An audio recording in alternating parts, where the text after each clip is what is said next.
يوجهها إلى خارج أرض الملعب إلى رمية جانبية. مباراة هادئة إلى الآن. الرمية الجانبية إلى عبد الكريم حسن. عبد الكريم حسن إلى الخلف. انطلاق الآن من كوسولا، يلعب كرة إلى الجهة اليمين في مصلحة السد. مسعد الحمد وكرة إلى خلفان على الجهة اليمين، أو الكرة الآن عند كيتا. كيتا محاولة مرور، يعدي كيتا، يلعب كرة ممتازة.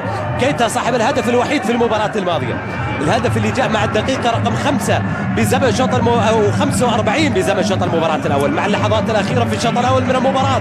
وانطلاق الآن للريان. فابيو سيزار مع كرة على الجهة اليمنى. فابيو سيزار مرر كرة مقطوعة مقروءة، كرة ما تملك الخبث، ما فيها خبث من فابيو سيزار، الخبث الكروي المطلوب. خلفان إبراهيم. خلفان إبراهيم يلعب الكرة على طول إلى دائرة المنتصف. وسام رزق، يعني كرة القدم انتهت من الكرة الصريحة. فابيو سيزار الكرة الماضية كرة صريحة. المحاولة لصالح السد. كيتا مرر كرة إلى منطقة الجزاء، وصلت إلى حارس المرمى عمر باري من كيتا.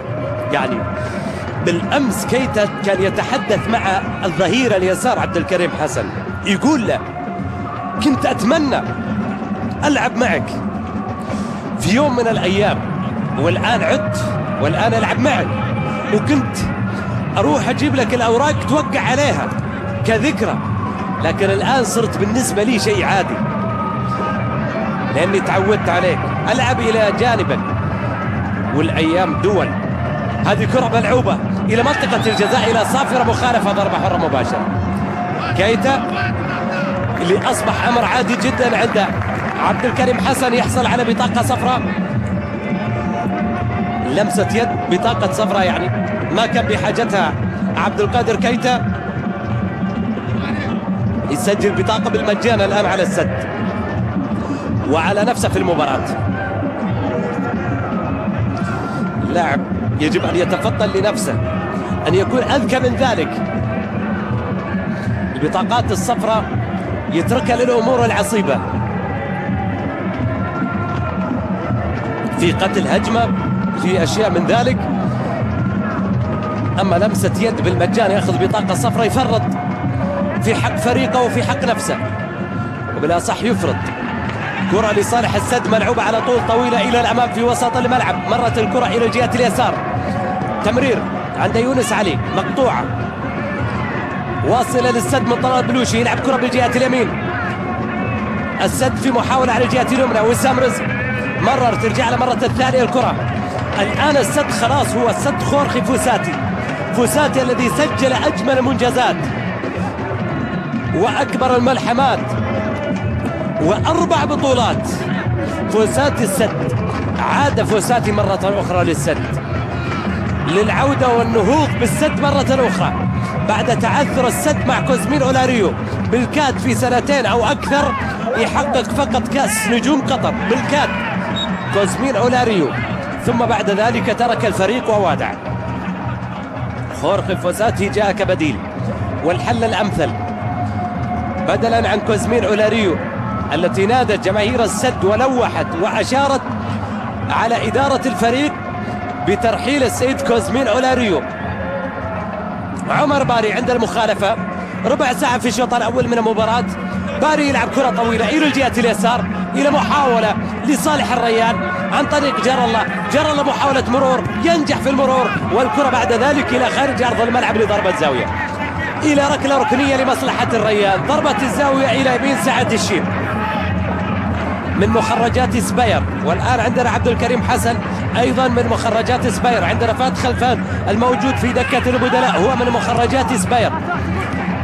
فابيو سيزار وكرة عرضية ملعوبة وصلت إلى سعد الشيب، وصلت عند سعد الشيب.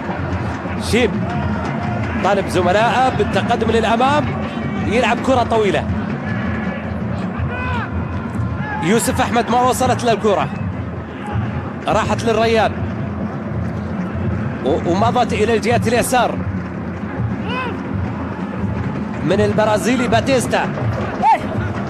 ناتانو تافو اللاعب القادم من الدوري الكندي، رمية جانبية على الجهة اليمين لصالح السد. باولو أوتوري جمهور الريان ينتظر منه أكثر من ذلك. الرجل الذي تحدث عن المربع الذهبي. جمهور الريان يتساءل عن الدوري. كرة في صالح الريان، مرور تجاوز أكثر من لاعب، راحت فيها الكرة على طول إلى سعد الشيب من جلال الله المري، صاحب أخطر فرص الريان في المباراة.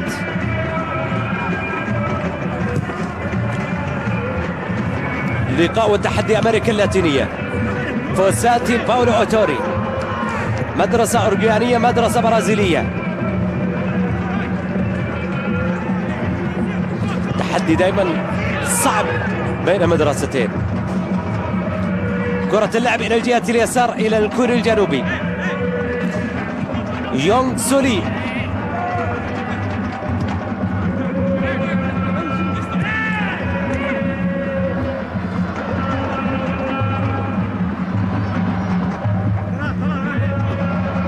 وسام رزق يلعب الكرة في الخلف، مقطوعة من جانب الريان. السد يملك من أهم الأسماء في دكة البدلاء بالنسبة إلى لياندرو دا سيلفا الذي ذكرت أنه يعود بعد إصابته. النادير بالحاج مع كرة على الجهة اليسرى يتقدم فيها، والمحاولة على طول إلى الجهة اليسار. عندك كيتا محاولة مرور، ينجح في المرور، عليه ضغط اثنين من اللاعبين. كيتا حلول فردية، ملعوبة الكرة إلى منطقة الجزاء مقطوعة، واصلة في صالح الريان. جرى المري اشتراك على الكرة الماضية، جرى ينطلق، جرى مع كرة، ثلاث لاعبين الآن من الريان. يتأخر جرى، يطلع كرة على طول بوسط الملعب. دانيال جومو إلى الجهة اليسار، إلى محاولة ريانية في الجهة اليسار، يبحث عن زميل. دانيال جومو بعد ذلك يعود بالكرة إلى الخلف إلى هيونغ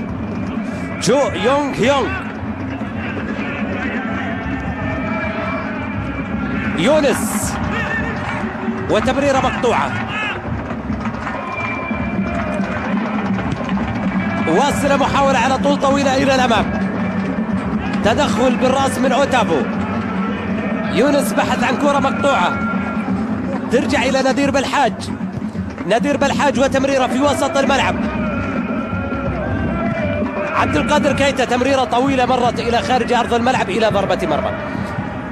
نوصل الآن إلى الثلث ساعة الأولى في شوط المباراة الأول، 20 دقيقة، لا شيء يحدث، ولا تهديد يحدث، ولا تصويبة مباشرة تصور في الكلاسيكو هذا المساء، ولا تصويبة مباشرة إلى المرمى. يعني 20 دقيقة ما فيها تسديدة مباشرة على المرمى. في حذر، في خوف، في حرص، في اللي تبي تسميه سمه، لكن ليس من السهل جدا التفريط الآن في شوط المباراة الأول. مش من السهل أبدا التفريط في شوط المباراة الأول. الأوضاع تبقى صعبة، المدربين عندهم حسابات. فوساتي عنده حسابات الذي يعود مرة أخرى لفريقه. باولو أوتوري والأمور لم تكن موفقة تماما في القسم الأول. الآن أسماء جديدة مضافة إلى فريقه.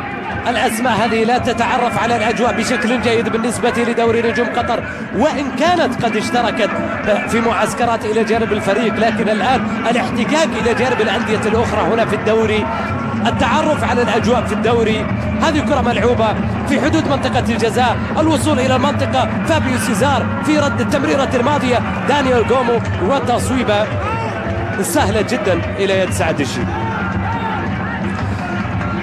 الشيب. يلعب كرة طويلة إلى الأمام، واصلة لمصلحة السد على الجهة اليمين. السد عند نادير بالحاج الآن في المكان الجيد جدا على الجهة اليسار، يفتح مساحة. نادير بالحاج يتقدم، يدور على زميل، انطلاقة، تراجع رياني، ويخطف كرة بشكل ممتاز. بعد ذلك الكرة واصلة إلى الجهة اليمنى، ممتازة الفرصة للريان على الجهة اليمين. انطلاقة، مرور، عودة إلى الخلف، العودة من حمد إسماعيل، والتمرير إلى حمد إسماعيل في كرة مقطوعة. دانيال جومو، هيونغ بالراس يرجع بالكرة إلى موسيس بنييرو صاحب 31 سنة، أبرز من مثل سبارتاك موسكو في روسيا، فلامينغو وكروزيرو في البرازيل، براغا في البرتغال، النادي الذي جاء منه مع شهر يناير إلى مصلحة الريان. بنييرو يعود مرة ثانية، يدخل في الكرة الماضية دانيال جومو يلعب كرة بوسط الملعب إلى فابيو سيزار، وتمريرة على طول إلى العمق مقطوعة، ترجع إلى حامد إسماعيل كنترول على الكرة، تجاوز مرور والكرة إلى خارج أرض الملعب. سبق ذلك صافرة عبد الرحمن عبدو حكم المباراة يعطي ضربة حرة مباشرة مخالفة لمصلحة الريان الآن إلى الجهة اليسار. ضربة حرة مباشرة ريانية. الجماهير تؤازر تشجع، لكن ليس كل الجماهير. البعض صامت لأنه ليس من مستجدات، لكن ما يقال أنه الحضور الجماهيري أضعف من المستوى المطلوب والمتوقع والمأمول بالمباراة. كنا نتوقع أن نعود مرة أخرى إلى دوري نجوم قطر، وقد تأثرت الجماهير بواقع كأس آسيا، الكأس الرائعة يعني والاستضافة الرائعة لقطر. الحضور الجماهيري كان معقول جدا في كثير من المباريات، يعني كنا نأمل أن تحفز الجماهير للحضور بالدوري ونعود، والجماهير قد حفزت بالحضور لمباريات الدوري، أن تمتلأ المدرجات، لكن الواقع يقول أنه الحضور الجماهيري في هذه المباراة أقل مما جرى في مباراة القسم الأول.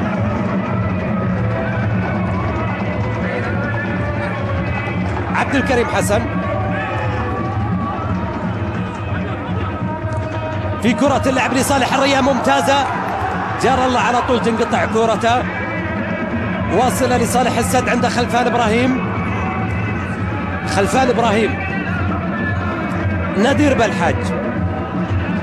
نادير بالحاج عند متوسط الدفاع. هيونغ على طول إلى الجهة اليمين.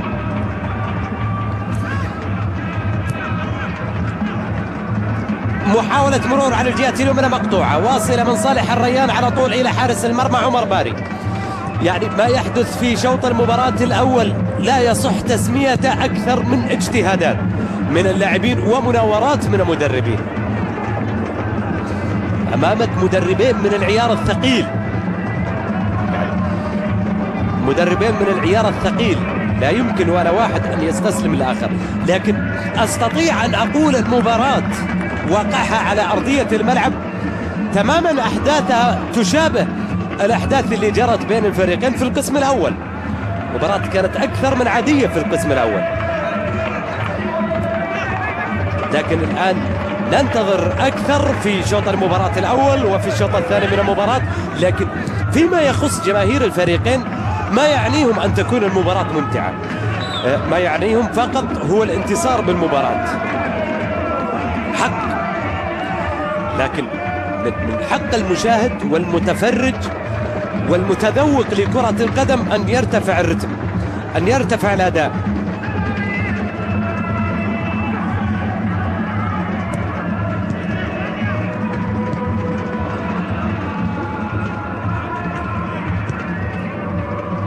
كرة اللعب إلى اليسار عند نذير بالحاج، مرور، وبعد ذلك كرة عرضية واصلة على طول إلى حارس المرمى عمر باري في كرة تنقطع لخارج أرض الملعب إلى ضربة مرمى. هذا التدخل الأول من عمر باري.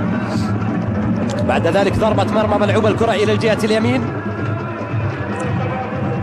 حامد إسماعيل عودة إلى الخلف.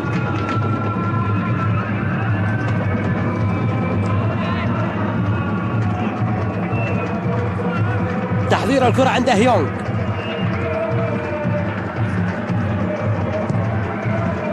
واصل الجهة اليسار إلى جار الله المري، المهاجم الوحيد الذي يلعب كراس حربة الآن في الشوط الأول من المباراة من جانب السيد.